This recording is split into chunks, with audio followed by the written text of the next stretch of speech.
Hello, everybody. This is Sam with Greater Seattle Korean Association. Welcome to Candidates Corner. And Candidates Corner, we do this because we're a recipient of King County Voter Education Fund grant. And the reason why we do this is, well, we interview candidates because a lot of times people don't really know, who they're voting for, who these candidates are. And so we want to make sure that we get their background so you can be more of an informed and educated voter at the end of the day. And so today, we're very pleased to have Nirav Sheth. Hello, Nirav. Welcome. Thank you, Sam. Thank you Yeah, for having me here. yeah, of course. Thank you for making the time. So before we just get to know Nirav a little bit better, he's running for U.S. Congress at the moment. District 7 is correct? Yes, Okay, great. And just as a quick reminder, this is not an endorsement from GSKA, but rather it's more for informational purposes. And so, well, let's get started. So, Nirav, tell us just a little about yourself first. You're from this area. We're based in Tukwila, but you're District 7, which Normandy Park. And tell us a little bit about your background and what you do. Yeah. hello everyone. This is Nirav. I'm running for U.S. Congress District 7. Uh, I was born and raised in India. Okay. I came here as a student to achieve the American dream, Mm, like most of the immigrants does. yeah. Uh, then in 2011, I joined the Marine Corps to serve this Mm, nation. I mhm. did that, and right after that, my wife she joined the army. This is how we got stationed here, Wow. and I joined. Military family. Absolutely, yeah. Yeah. Love to serve this nation. Then I joined Lakewood PD as a police officer Mm. back in 2017, and I resigned due to my hearing loss. Oh, interesting. Yes, Okay. Okay. and since then, I own my own business. Uh, Currently, uh, operate 5 locations of auto repair centers, Okay. and also own a credit card processing company. Oh, wow. Okay. Great. So it sounds like your background is, well, you served in the military. So first of all, thank you for your service, and also as SPD or sorry, LPD, Lakewood Police, as well, and then primarily just an entrepreneurial background. Okay. Absolutely. Okay. Okay. Um, so if I remember, was it 2 years ago that you decided to make a run? Also, was it for the same position or was it different at that time? So at that Yeah. time, Uh-huh. I did run for a CD10, Okay. and Okay. this time I decided to run in CD7. Reason being, my restaurant was in Normandy Park. Okay. It was an Italian restaurant, had a multiple break-ins, and Mhm. due to those break-ins, my business insurance was dropped, and I was basically threatened by a landlord and a bank about defaulting on my business loan Mm. and my business license. Wow. Okay. So only option I had was gave that restaurant away. I gave Mm. it away for $1. Wow.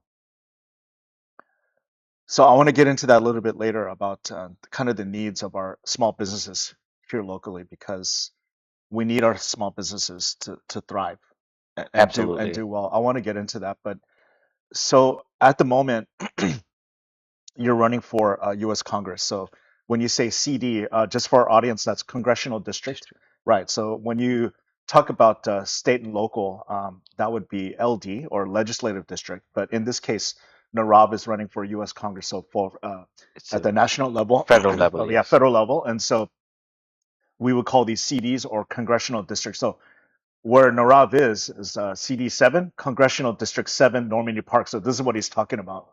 Um, why did you put your hat in to run for CD10 originally and now CD7?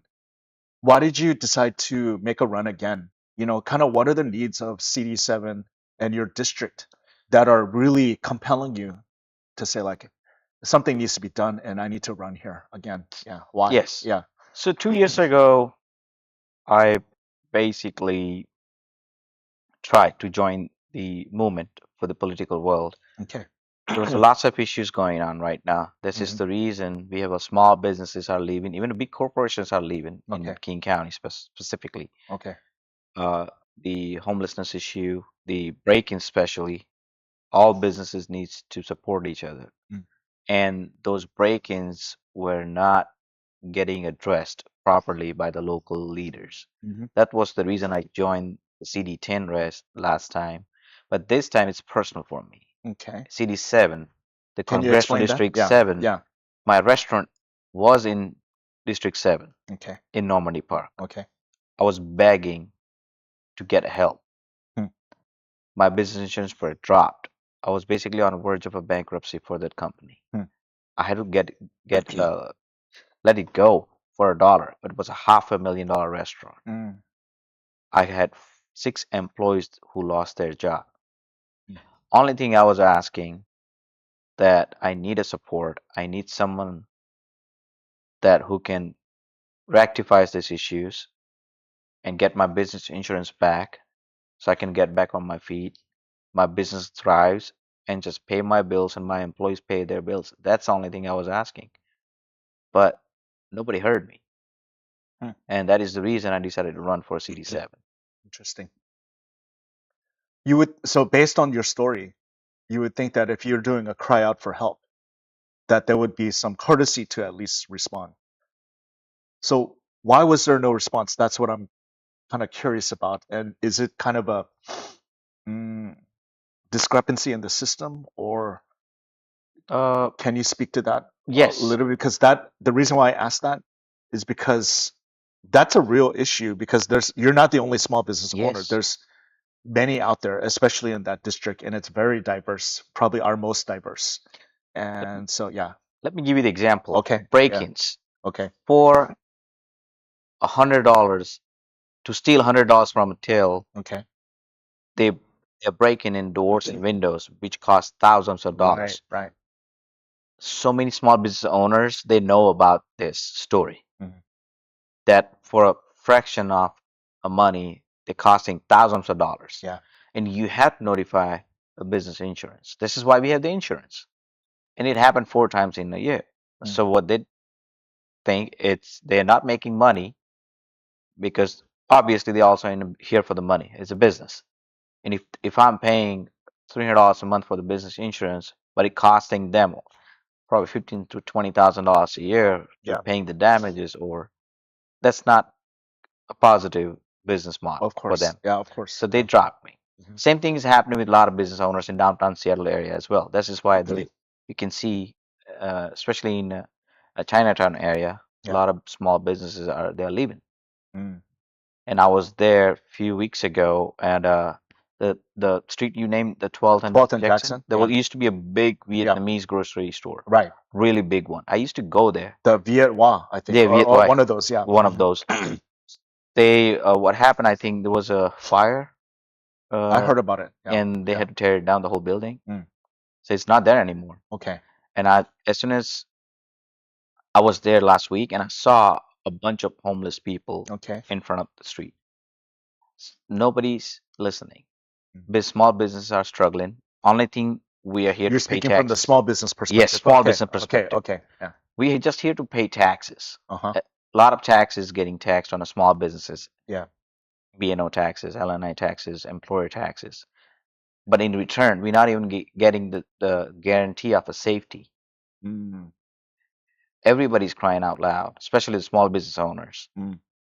But there's no one in this administration in this state are listening. So when you say safety, you're referring to if it's in Seattle, that would primarily be SPD. But are you also talking about the homeless that are like in that area affecting small business too? So Ye- it's those two things. Yeah, those two Yeah. things. Okay. Those homeless people, Uh-huh. they need help. Right. I'll get to that a little bit Yes, later. I'll but get that's to a that. separate Yeah. subject. Okay. But Okay. that one is also affecting the business side of it. Okay. Got it. Got it. So for the protection, do you feel like more could be done there as well? Or Absolutely. okay. Uh, those homeless people, Hmm. which is not directly responsible for all those crimes, Yeah. they are influenced by either mental illness Okay. or drugs, which is that's another issue. The Right. fentanyl coming in, which is easily accessible Mm. from Canada. Yeah. and those are affecting our communities, our kids in schools and everywhere. Yeah. I got 4 employees got killed by overdose of fentanyl. Oh my God. I didn't know they were taking drugs, but they were actually not doing fentanyl, they were doing Mm, meth. mm, And I found out later on. But this is the issue we're dealing with. And a person who's not making enough money, stressed out, they bound to take drugs most of the sure. time. Sure. That's a common. Especially how accessible it is, right? Yes. Yeah. So And fairly cheap. I understand. Yeah. it's Yeah. really cheap. You Yeah. can go on uh, Aurora Avenue right now, and hmm you can, I think, get it. Okay. Uh, that also another factor. So there's so many factors affecting small businesses hmm as a core. Yeah. So I'm trying to address those issues. I'm Okay. trying to help people think. If you think this our Seattle region, we would call it Puget Sound region, is going in a positive direction, just keep it the way it is. But everybody's feeling the strain on their wallet right now, especially on the gas tax. For sure. Washington State paying almost 80 cents to a dollar or more on each gallon, but they can avoid it right now. Especially Kim Schreier, Yeah. she called for a gas tax holiday recently, but except her, nobody else called it out. Mm, That's a really good idea. Pausing the gas tax for a few weeks or months hmm can help the small businesses to reducing the cost of the goods, which helps the consumers and the local people. Yeah. Got it. You know, we're aware of the the issues that we see. It's in front of us. We can just Yes, go to downtown Seattle, Chinatown, ID, wherever. We just see it right in front of our eyes. So um, there's a lot of different viewpoints, right? It's all over the place, and everybody's entitled to their viewpoint. opinion. Okay, Yes, but absolutely. according to you, um, see, for like myself, I always try to determine what is really at the heart of the matter here. When you peel all the layers back, what's at the root of everything, so that we can get to the root and then see if we can solve that. Now, going back to the homelessness issue, um, I did some research about you, and if I'm not mistaken, I think you had some background in history as well in terms of. Can you share a little bit about that? Like you're as a youth, a teenager. Yes. Yeah, is that accurate? Yeah, That you were so actually homeless as kind of, well? yeah, I Yeah, was a homeless yeah. student Okay, okay. for about 3 to 6 months. So Mm, I came to this country with nothing. Basically, I only had a few hundreds of dollars in my pocket. I was okay. going to the college. I was not employed, so I was forced to live basically in a car or at someone's While you're house. going to school. Yes, Mm, and later I found a job, which was in Florida okay. back in 2008. So I know the struggle. They need help. They need proper help. So I'm not saying that every homeless person is responsible for the crimes and Yeah. the other issues. Right. They're actually the victim. Okay. We need to find a solution, proper solution for housing, Okay. cheaper housing. Okay. Drugs is the another reason, and also jobs. Mm, If you don't have enough jobs in downtown Seattle, how do you expect to have a homeless person to find a job sure. to feed his own, mouth or his family? hmm Also, the mental illness too. Mm, That's also issue we're dealing with when it comes to the homelessness. right. Right.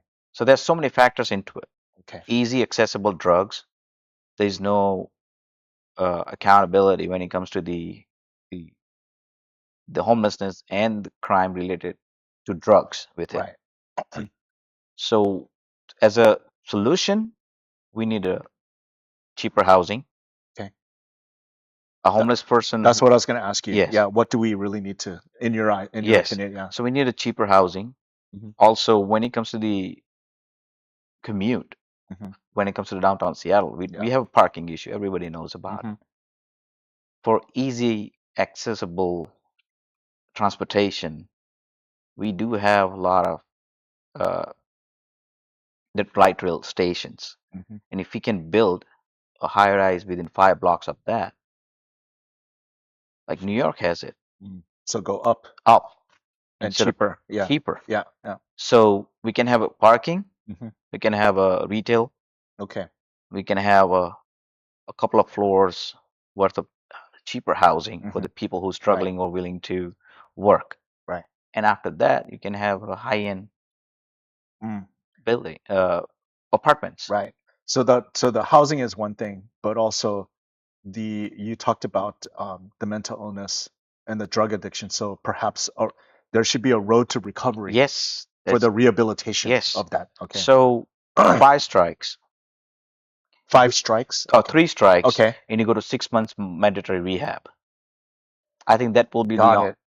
that's the only way we can solve this. If Okay. you want to solve this, it's a mandatory rehab. They need have to go in a rehab to get it fixed. They have to, if they want a way back to the society Hmm.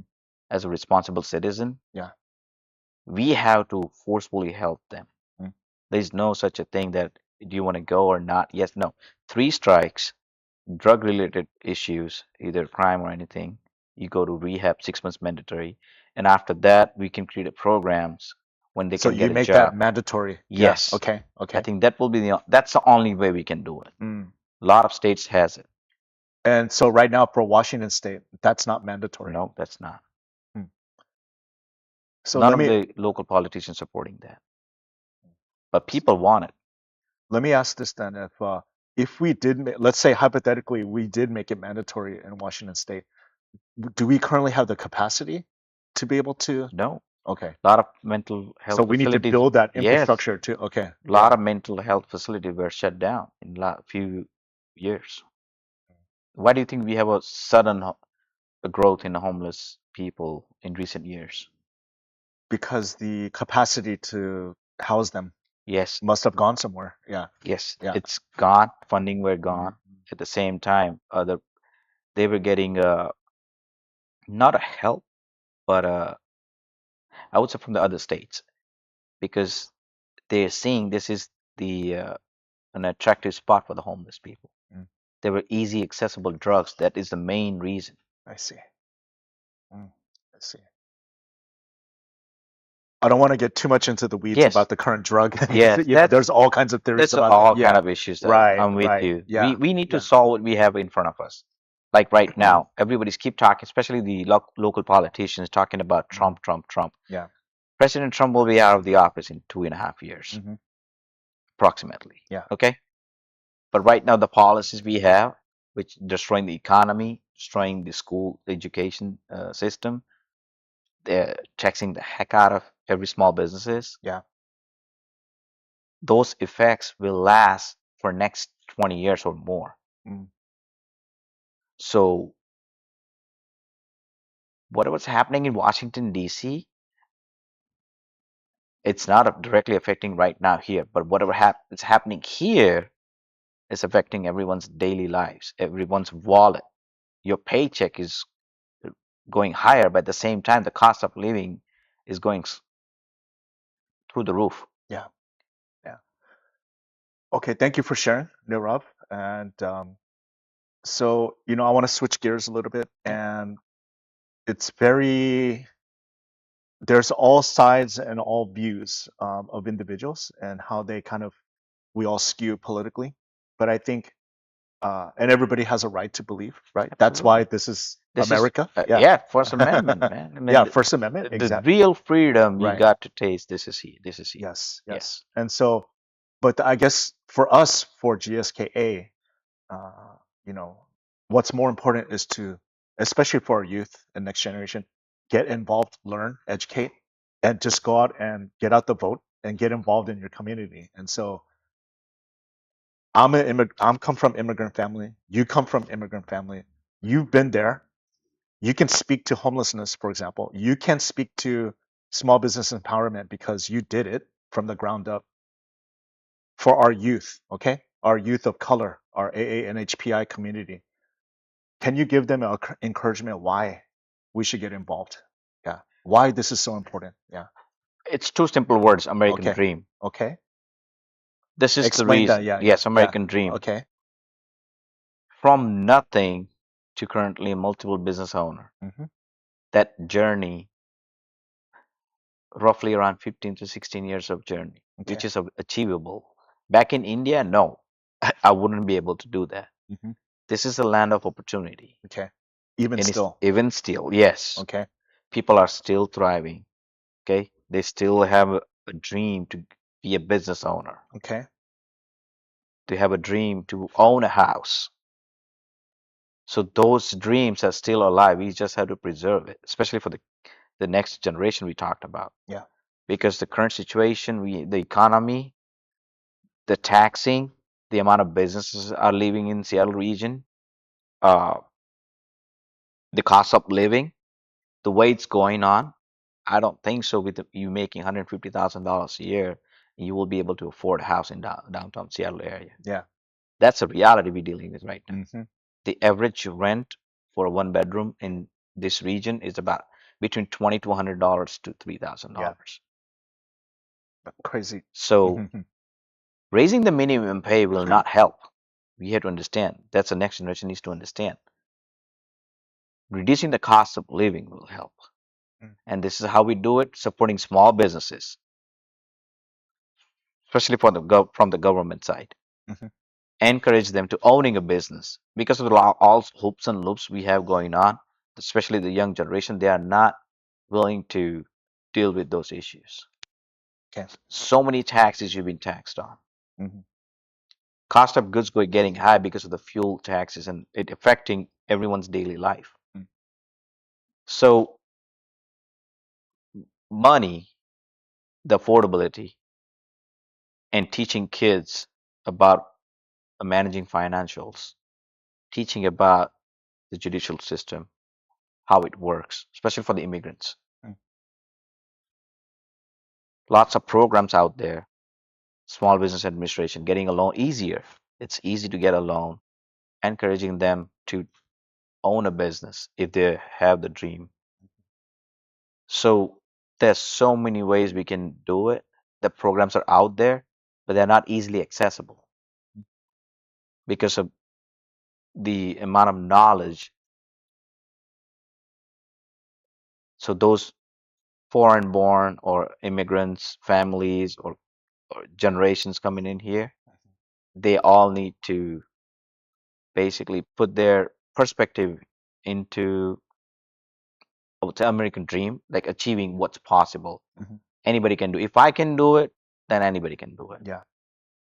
So for our youth to get involved is to gain and learn access to this information. Yes, You say that it's available, it's but available. how do we access this? And Yes, providing that accessibility. yes. Okay. Understood. Understood. Okay, great. Well, I think that's our time for today. Thank you, Nirav, for Yeah, sharing thank you, your Sam. vision. Yeah, of course. This is Nirav Sheth. He's running for U.S. Congress Congressional District 7, Normandy Park.